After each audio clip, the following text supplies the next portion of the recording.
Olá, sejam bem-vindos aí para a nossa aula de Biologia. Eu sou o professor Daison Jardim e vamos ver aí o que temos na nossa aula 1. Vejam aí objeto de conhecimento, transformação e conservação da energia, conservação da quantidade de movimento, fluxo de energia e de matéria nos ecossistemas, metabolismo energético, ligações e reações químicas, leis ponderais e estequiometria. No detalhamento, nós vamos ver aí especificamente na nossa aula, introdução ao estudo da biologia, a vida e os seres vivos, citologia, a célula, relação entre forma e função da célula e tipos de células. Então, fiquem preparados com seu caderno e caneta na mão e vamos para a nossa aula.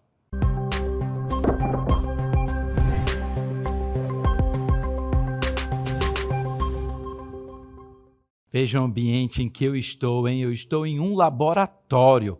Vocês já conheciam um laboratório? Imaginavam como é que é? Olha só, nós temos aqui vários equipamentos, microscópios, né? Nós temos cadeira para sentar, essas bancadas. Nós temos, inclusive, olha, armários. Esses armários que guardam várias vidrarias e materiais, reagentes que são utilizados no dia a dia da pesquisa de um biólogo. É dentro deste ambiente que todos os estudos relacionados à vida, a ver ali a olho nu em um microscópio, por exemplo, eles são realizados por vários profissionais da área da saúde. E para iniciar a nossa aula, eu tenho aí uma pergunta para vocês. Vejam, o que é estudar a vida? Então, é dentro desse ambiente de um laboratório e também em atividades de campo, mas que muitas das vezes todos esses produtos que são coletados no campo, eles são aqui dentro desses espaços realizados pesquisas e que são feitas várias descobertas. Vamos ver aí o que significa estudar a vida, então. Isso quem faz é a biologia, do grego bios, vida, e logos, estudo. É a ciência que estuda a vida, a interação dos seres vivos entre si e com o meio ambiente. E quando eu falo de estudar a vida, né, olha, como nós temos aqui, eu estou citando, eu estou ali comentando que desde micro-organismos, aqueles que nós só conseguimos observar com o uso de um microscópio. Não é possível observá-los a olho nu, sem esses equipamentos que são superpotentes para poder aumentar esses como o próprio nome diz, né, esses micro-organismos. Mas também a biologia, ela estuda organismos mais complexos, como as plantas e os animais que nós observamos aí no dia a dia. Enfim, uma série de seres vivos que eles são utilizados para várias finalidades no nosso dia a dia. Então, nós temos como a biologia, como aquela área da ciência que faz esses estudos, que traz para a gente qual é o nome científico dessas plantas, que traz aí para a gente qual a finalidade de uso, né, dessas plantas, ou até mesmo dos animais, quanto ao seu uso, as preparações, né? Qual é o tipo de carne daqueles seres vivos, qual é as propriedades, os nutrientes que eles vão fornecer, por exemplo, para a nossa alimentação. Então, tudo que está relacionado à vida e à interação desses vários seres vivos, desde micro-organismos até estes outros mais complexos, eles são ali alvo, né? São frutos de estudo da biologia. E aí é que vem a importância da biologia, nesse entendimento dos processos vitais e na aplicação em diversas áreas, como saúde, meio ambiente e biotecnologia. E nós temos aí os principais usos, né? As principais áreas da biologia. Quais são as aplicações dos estudos da biologia em diversas áreas de conhecimento? E aqui nós temos esse mapa mental em que no centro aqui nós temos áreas, né, da biologia, e para cada um destas áreas que estão aqui ao redor, são áreas em que você pode escolher trabalhar, por exemplo, em que há vários pesquisadores e estudiosos em cada uma dessas áreas, né? E também eles são fruto, a biologia ela é base, né? Melhor dizendo, ela é base para várias outras profissões, como a medicina, a biomedicina, a veterinária, a odontologia, enfim, a nutrição, né? As várias áreas da medicina, como eu já tinha citado anteriormente, mas a cardiologia, né? A urologia, enfim, todas essas áreas de formação de profissionais, eles se utilizam dos conhecimentos da biologia. E aí eu vou iniciar aqui, com a citologia, logo aqui embaixo, estuda as células e suas estruturas e principais funções. Todos nós somos formados de células. Nós temos a morfologia e a fisiologia, que é para compreender melhor, né, os seres vivos e como que a forma de cada um deles são estruturados. Cada ser vivo, eles possuem uma forma específica e eles vão ter o funcionamento desse corpo também específicos. Nós temos a botânica, que estuda as plantas, desde algas, né, até essas árvores frutíferas e frondosas que nós temos nas florestas, por exemplo. Nós temos a ecologia, que é uma área ali da biologia, né, que estuda os seres vivos e suas interações tanto entre si, como que os seres vivos interagem entre eles mesmos e também como eles interagem com o ambiente, por exemplo, em ambientes terrestres ou em ambientes aquáticos ou até mesmo na atmosfera.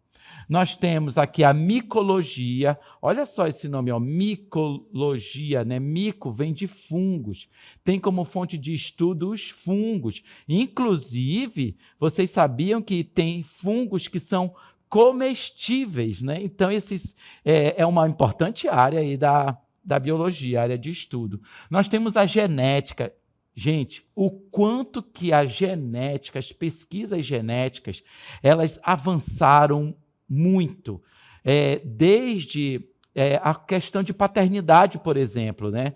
Definir paternidade, desde solução de crimes, né, com o uso de genética, identificação, né, de seres vivos ou de pessoas por meio de parâmetros genéticos, diagnósticos de doenças, é uma área bem importante aí na nossa vida, né, a genética.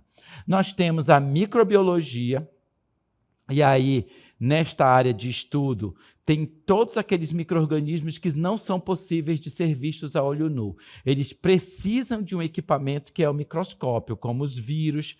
Já falando para vocês, os vírus não são células, tá? As bactérias, que já são organismos celulares, protozoários e algas. Todos esses estão inclusos na microbiologia. E a zoologia, que é a área de estudo dos animais. Todos os animais, eles estão nessa área de estudo da zoologia, né?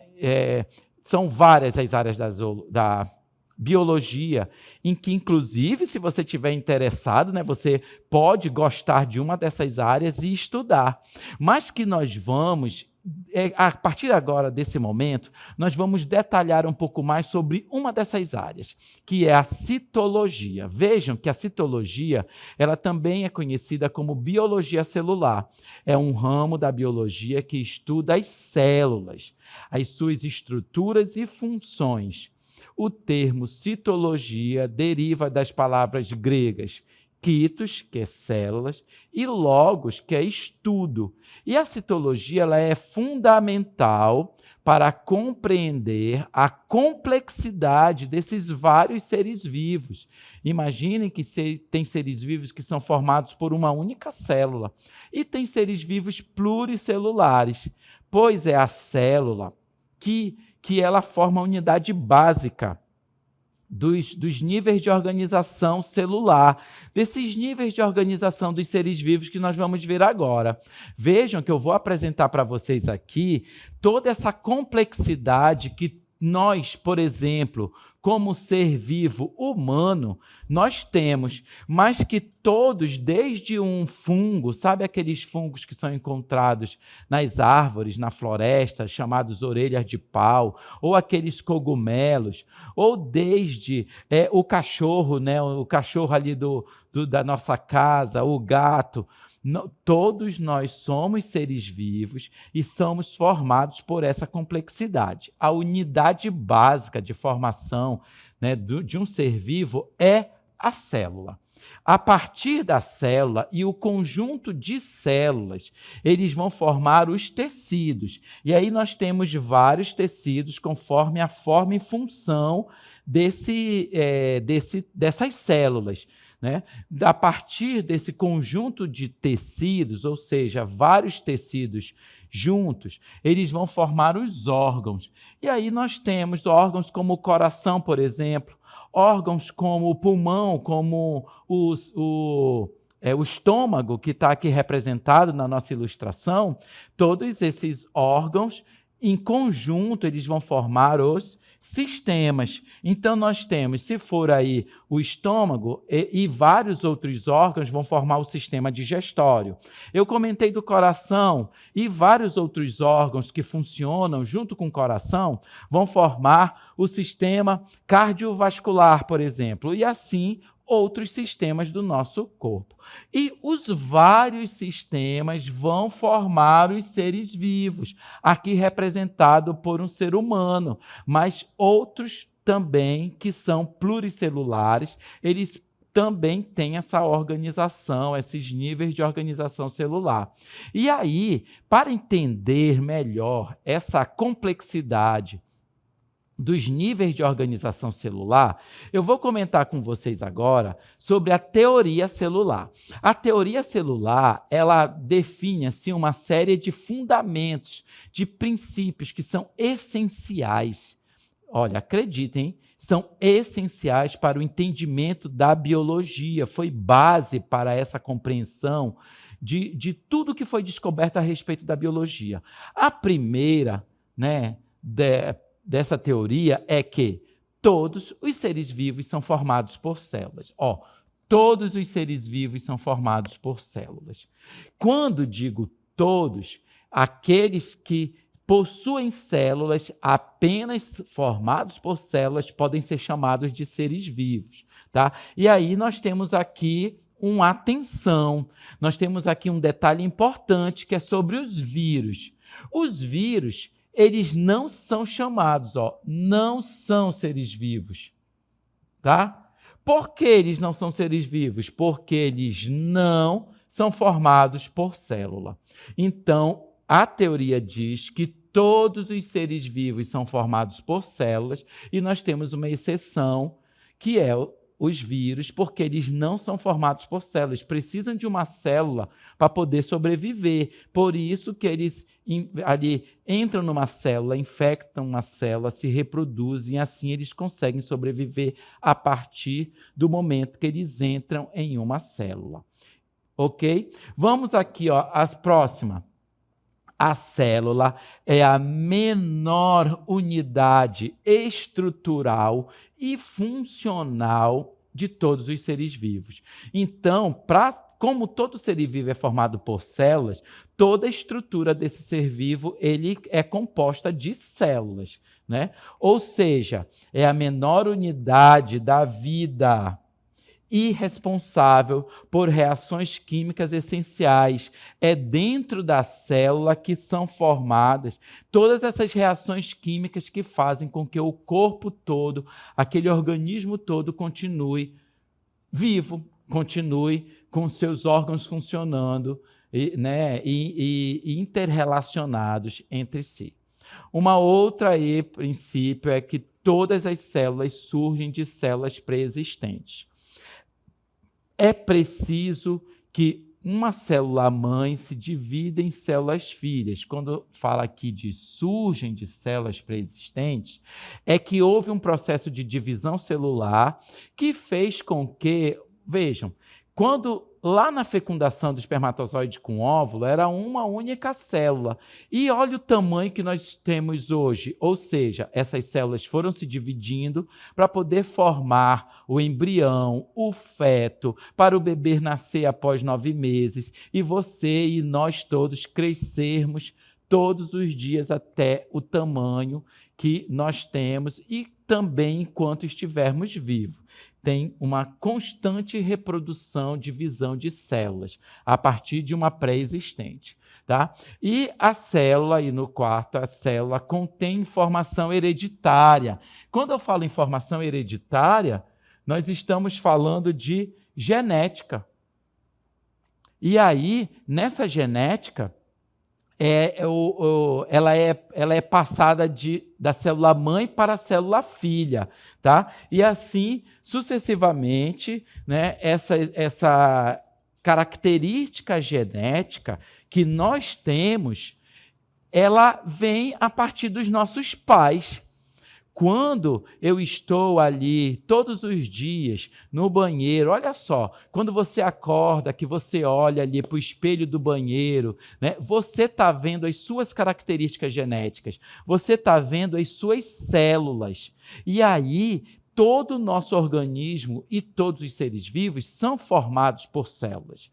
Vejam que as células podem variar amplamente em forma, possuem diferentes formas, tamanho e também qual é a função que elas desempenham em uma determinada parte do corpo humano, ou daquele ser vivo, né? Daquele cachorro, do gato, lá do boto, da onça, enfim, qual é a função que aquela célula exerce. Mas todas as células, elas compartilham algumas características que são fundamentais. Vejam que as células, ela é a unidade estrutural e funcional dos seres vivos.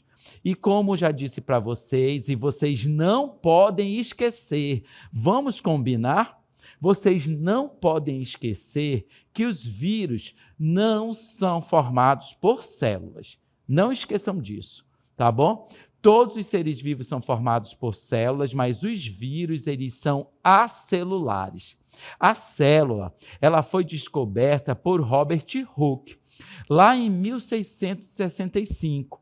Ele foi um biólogo e foi também o primeiro a usar o termo célula, a observar, né, quando ele fazia ali cortes, né, em finos pedaços de cortiça com um microscópio rudimentar. Vejam aí que ao lado nós temos essa ilustração do Robert Hooke, de 1635, né, até 1703 na sua vida, e ao lado tem aí um microscópio rudimentar, em que, mesmo simples, ele já conseguiu fazer um aumento com o uso de lentes que estavam aí distribuídas no interior desse microscópio rudimentar, e ele conseguiu ver estruturas. E a partir desse momento, e também com vários outros estudos que foram realizados, foram descobertos aí os tipos de células. Os tipos de células, existem 2 tipos principais de células. Aquelas que são chamadas procariontes e também as células chamadas de eucariontes. As células procariontes, como nós vimos aí, têm uma característica principal que como, né, já comentei, ele caracteriza essa célula, que é os procariontes, eles possuem aqui, ó, o DNA disperso no citoplasma. Ele não tem uma divisão como as células eucariontes possuem, que é o núcleo.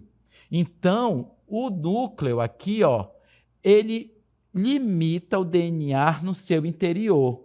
Nas células procariontes, nós só temos o DNA disperso no citoplasma, e nas células eucariontes, já apresentando para vocês essa diferença principal que tem entre estes dois tipos de células é que nas células eucariontes possui o núcleo e lá dentro tem o material genético.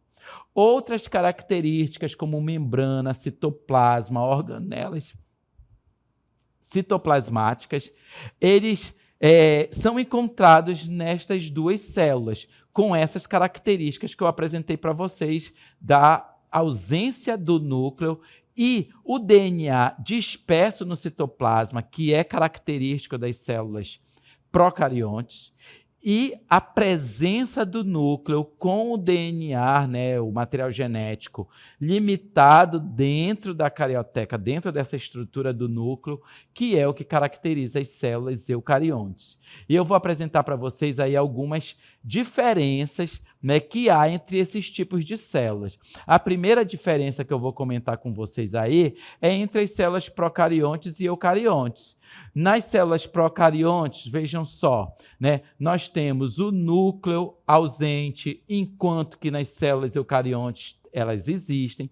O material genético ele é DNA circular livre, né, enquanto que lá nos eucariontes ele está dentro do núcleo. Organelas membranosas estão ausentes nas procariontes e são várias organelas dentro das células eucariontes. Nós temos aí quanto ao tamanho, o tamanho dessas células, elas são bem diferentes entre si. Quanto à complexidade, né, as células procariontes são muito mais simples e as eucariontes muito mais complexas. As células eucariontes possuem ribossomos em tamanhos muito maiores do que as procariontes. Nós temos aí, quanto ao processo de divisão celular, é importante aqui eu ressaltar para vocês que nas células procariontes acontece uma divisão assexuada, uma fissão binária, enquanto que nas células eucariontes já tem processos de divisão que são chamados de mitose e meiose, né? Então, isso diferencia bem esses dois tipos de células. Nas células procariontes, elas são assexuadas, ou seja, não tem a participação de gametas, né? Os gametas são ausentes nas células procariontes, enquanto que nas células eucariontes, além da meiose, nós temos o processo de fertilização, que é a participação de gametas no seu interior, né, que participam desse processo. E a parede celular, nas células procariontes, são formadas por peptidoglicanas, são presentes, e nas células eucariontes, apenas as plantas possuem parede celular. Tá? Os plasmídeos nas células procariontes são presentes, enquanto que nas células eucariontes são ausentes. E quanto ao citoplasma, nas células eucariontes, eles têm um citoesqueleto muito complexo, formado ali por várias organelas, enquanto que as células procariontes são muito simples, inclusive sem citoesqueleto. Tá bom? São várias diferenças que vocês devem revisitar essa aula, né? Fazer a sua listinha aí no seu caderno, as anotações, para que você então possa ter essa diferença entre as células procariontes e eucariontes. Mas também nós temos outros dois tipos de células, que são as células vegetais e animais. As células vegetais e animais, como elas são caracterizadas pela presença de núcleo individualizado, eles são células eucariontes. E ali, nas células vegetais, nós temos como sua principal característica a presença de parede celular. A parede celular é que dá essa estrutura rígida da célula e dos tecidos formados por essas células. Por isso que as plantas, elas têm toda aquela rigidez, inclusive, elas crescem, né?